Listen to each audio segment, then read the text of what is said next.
You're listening to Talking to Teens, where we speak with leading experts from a variety of disciplines about the art and science of parenting teenagers. I'm your host, Andy Earle.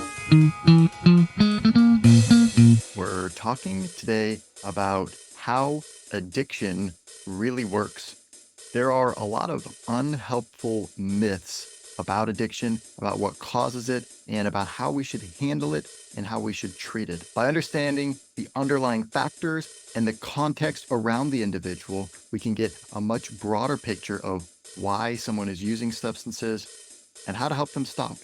And this doesn't just apply to drug addiction, it also applies to things like anorexia, bulimia, purging, self-harm.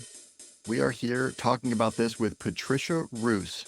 She is a professor emerita of sociology at Rutgers University, and she's the author of Surviving Alex, about her son's battle with substance use disorder and eventual overdose. Pat, welcome to the Talking to Teens podcast. Thank you so much for being here. Oh, thanks for asking me. Yeah, wow. I've been reading through your really powerful book here, Surviving Alex, a mother's story of love, loss, and addiction.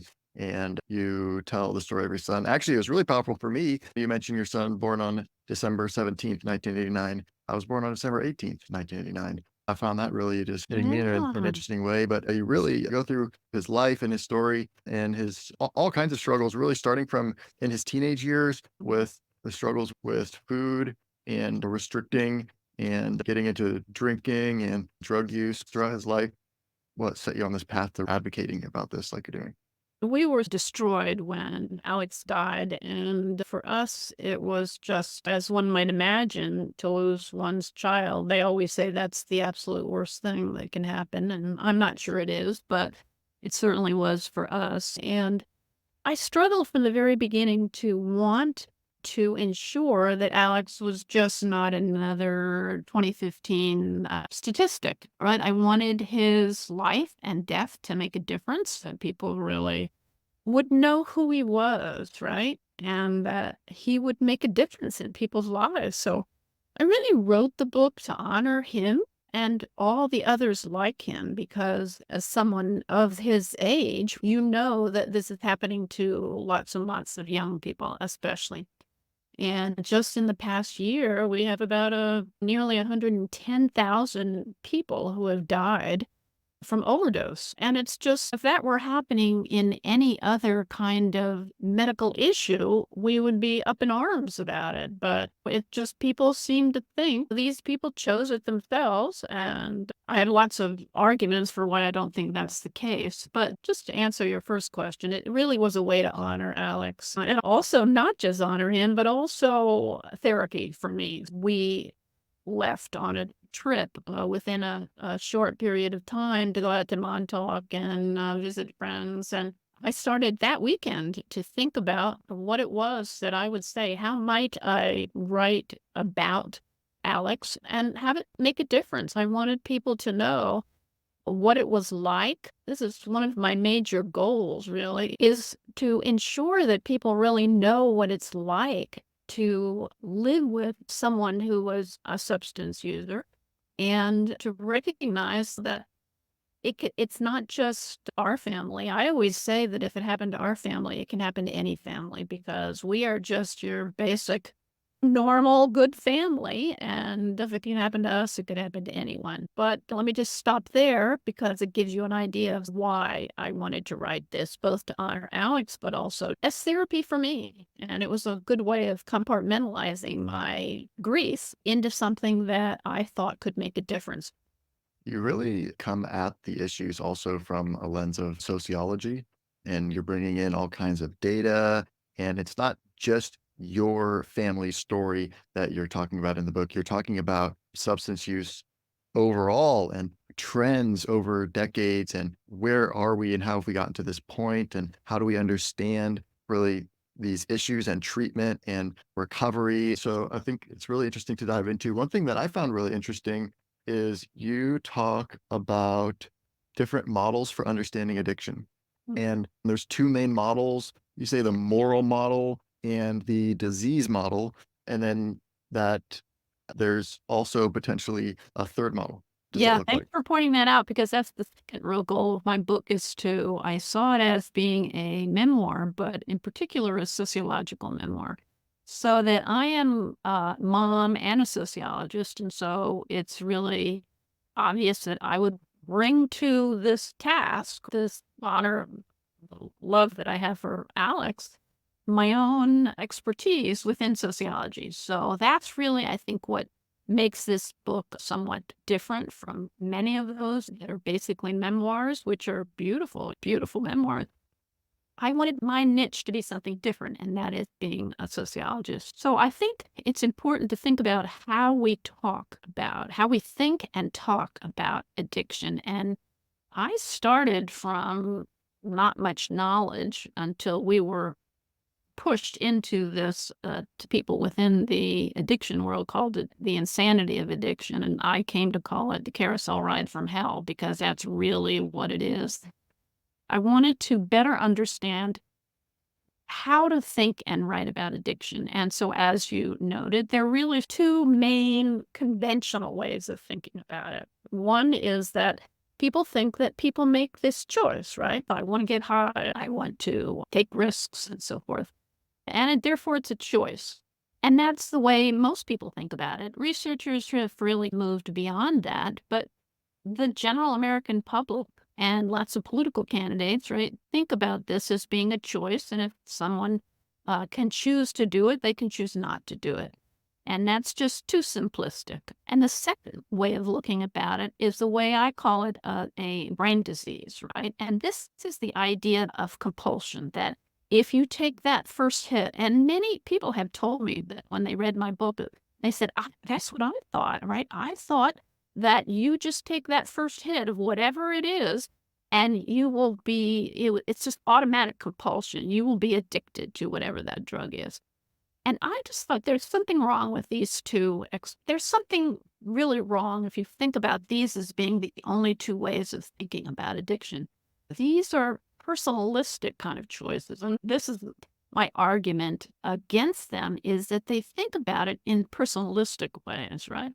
And that makes it easier in some sense because if you think, oh, if the person is addicted, then we can just take them and put them in jail. And then the families, we can shun them and shun people who use substance users, use drugs.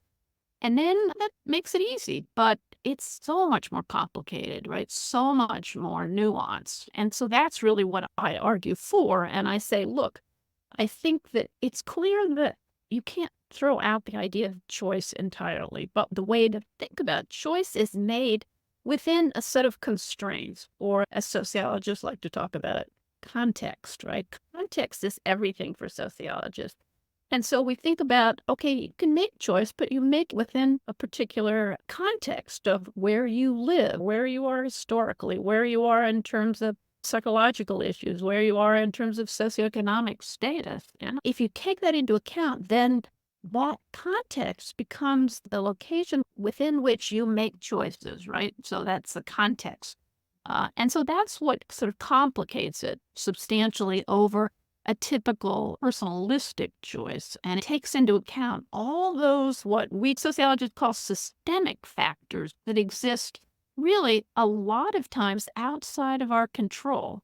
And in a lot of ways, also, it seems that you talk a lot about anxiety in the book and your son's anxiety and the extent to which he is coping, using Yeah. substances as a coping mechanism. But also, it starts really before substance use with anorexia around age 12, I think, something like that. Alex told us, "You think I choose to do this?" By the time he was older, he asked us, "Do you think I choose this life?" And we didn't have any other models to go by. So you mentioned anorexia. In Alex's case, I think the issues that he had to address were really psychological kind of issues, such as anxiety and depression. And that in our house started fairly early when he was 12 into 13 years of age, when he ended up just stopping eating. And he felt that he looked chubby, and he never really did look chubby. If anything, kids that age think they look chubby and they think, oh my gosh. And so he asked his dad, what do I do? And his dad jokingly said, oh, don't eat so many McDonald's and do some crunches. And Alex took him at his words, and then to the extreme. Within a short period of time, I look back on the pictures. All family have scrapbooks full of pictures of their kids. And so we, of course, did the same thing. I looked back on those when I was writing the book, and it was so striking because here was Alex just happy and laughing, and he had an incredible wit, a wicked sense of humor, just like his dad. He was such a good looking, laughing, constantly smiling, and yet in the pictures it stopped within this abrupt period of time, within about a month. It stopped, and he was not smiling anymore. He basically cut back on things, and he altogether stopped eating. And we finally took him to a eating disorder unit. He was still 12 at that point, and he was the only male there because, as you likely know, anorexia is something that usually young girls get and women get, very seldom men. It turns out that about a third of anorexics are men. So sometimes they manifest in different ways, but people want to look buff. They want to have a six pack. And Alex went in there and he stayed for 7 months through his 13th birthday, through Christmas, through New Year, through Thanksgiving. He was there during all that period of time. When he first went in, he weighed 68 pounds, which was about 75% of what his weight should have been at that time. So he was really strikingly underweight and really looked hugely, almost like death. He looked so poorly. And then the behavioral therapy worked, and over a period of months, 7 months inpatient and another 6 months in outpatient, and then months and months of therapy, and he slowly came back. And so we thought we had dodged the bullet. And I remember a friend of mine at this time said, Pat, I heard that anorexia might be connected with drug use later on in life. And from that minute, very minute, I said, oh my God, this is something we really have to watch. And so he gained back the weight, was looking good. He started going back to baseball. That was his favorite sport. And he was really a super baseball player. And then it was shortly after he got out, and we didn't realize how shortly it was, but he started drinking to excess. And that really exacerbated over high school and then college, and then not after college. He got really, that's when it really became worse. Did that answer your question? But Yeah. Yeah, yeah. something really stood out to me here on page 80, your printed entry that he wrote when he was later on in rehab. But looking back at this time around age 12, he says, this is the time when I became more aware of myself and my environment. It became somewhat of a perfectionist. And I thought this was really interesting. He says, I felt that if I was not the best at everything I did, I was a failure. And you mentioned something later in the book that his therapist said something of a similar thing like that, relating to not wanting to do things that he's not going to excel at. We hadn't thought about it. He hadn't really expressed that to us that explicitly. So that was mind-boggling to us because, of course, to us, we were his parents. We already thought he was perfect. Yeah, he We seems to be he doing could get great. it more perfect. That was a good description of the kind of voices going on in his head. The kind of voices that say, "You're not good enough. You're not perfect enough. You could be better. You could do this. You could do that." And yet he had all those things, right? I think it's unusual for someone who has substance use problems to make it fully through high school, much less college. And he was like an A-minus student in high school. He was on the baseball team, and he went to college, biology, and minored in computer science, and had a honors in Latin. He did super well in college, and yet he had that anxiety that just really, and he thought that being able to control something, which is what he did when he had anorexia, he could control something that was outside of most people's control. Most people can't control themselves so that they don't eat. But then when drinking comes, that's another way. Lose it, lose yourself, and you gain confidence, right? He talks throughout the chapter where he's in college. He talks about how drinking and then drugs gave him that confidence, and he became popular, right? He became well known. Everybody said he was their best friend. So many of his friends said that to me when I interviewed them was he was my best friend, and I don't know if he considered me his best friend, but he was definitely my best friend. It's just like he had so many friends. And so he wasn't you think that people who are on the edges of society and do nothing except drugs or drinking, that wasn't him, right? He was just a sort of normal everyday guy who just was, whoa, at the beginning, just drinking too much and then drugs. And it wasn't until 2013 that he really just fell into that life entirely. Now, That is a huge difference. so it was shortly after that that he returns to middle school. It seems like things are going well, and then he kind of starts drinking during that point. Maybe took you guys a little while to figure that out. Yeah, we didn't know that until I read those descriptions that he wrote in from the rehab. I didn't know how early he had started drinking.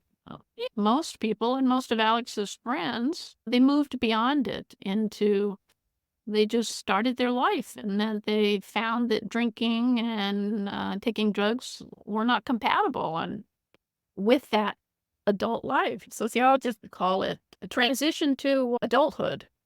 He saw his friends doing it, and he was frustrated that he thought, like, "How come I can't make this next step? I tried and I couldn't I failed at getting into the, dental schools." He was interested in medical school, and then he decided that he was interested in d dental school, and he actually got on the wait list for 2 really good programs, and then he didn't get in, and that just totally knocked him for a loop, and he just thought he saw his friends making that transition, and so that really frustrated him because he felt like he wasn't succeeding. Yeah, especially going back to this idea of only wanting to do things that you can succeed at and really Right. trying to avoid situations where you're going to fail. It's got to be pretty devastating.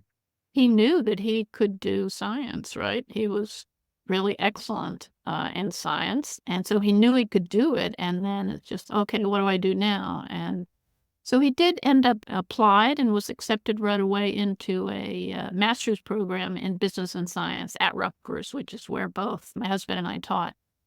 And so he went there, for the first year, did well, but that wasn't what he really wanted, and he just started deteriorating after that point.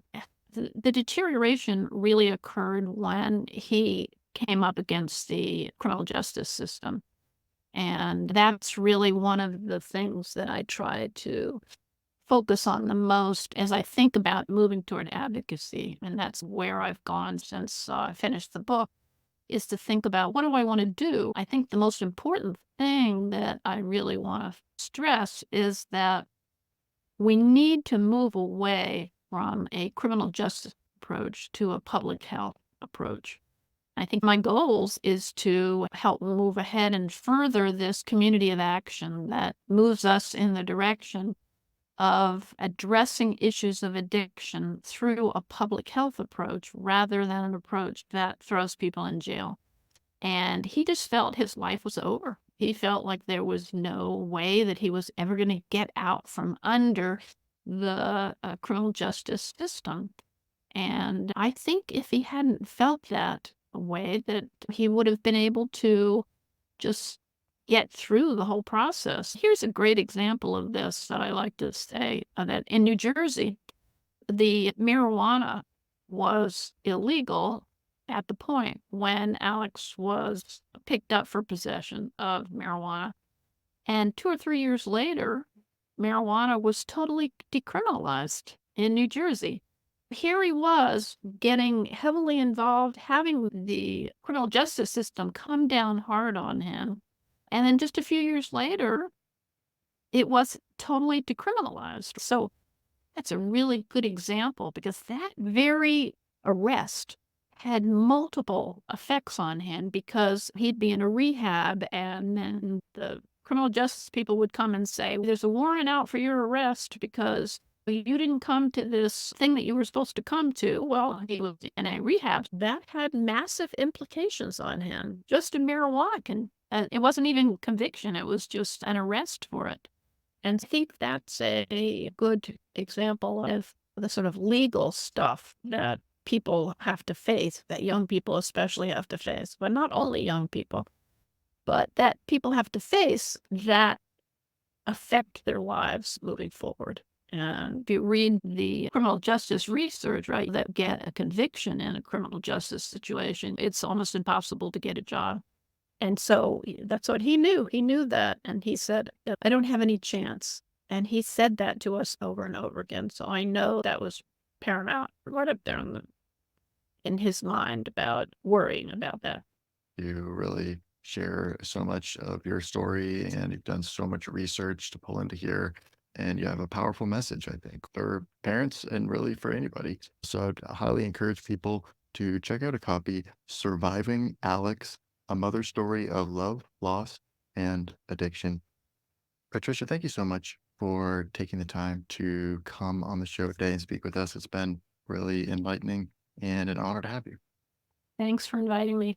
Can you talk at all about where people can go to find out more or to engage further with you or follow updates from you or anything like that? Yes. Oh, thanks for asking. I think that's important. So, in addition to the book, at the back of the book, if there are any families that are listening who are worried or find themselves in the midst of the addiction insanity, there's a set of resources that I recommend that people take a look at. But an updated set of that resources is on my webpage. So, if you go to patroos.com, that's basically my name, patroos.com. That's basically has an enlarged set of resources and describes the book and talks with the people I've been talking with, right? Like you, Andy. I Good. highly encourage people to go check it out. We're here with Patricia Roos talking about the truth behind substance use and addiction. And we're not done yet. Here's a look at what's coming up in the second half of the show.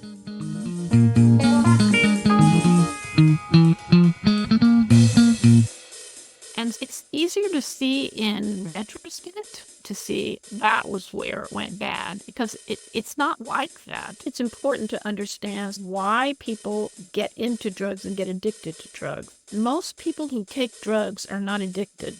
The figure that people use is 10% of people who actually use drugs are addicted.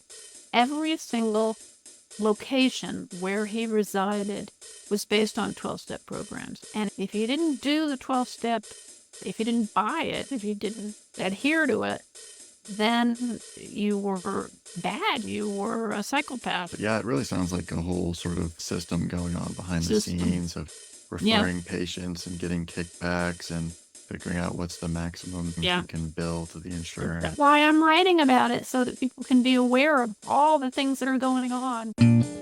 Want to hear the full interview? Sign up for a subscription today. It's completely affordable and your membership supports the work we do here at Talking to Teens. You can now sign up directly through Apple Podcasts. Thanks for listening, and we'll see you next time.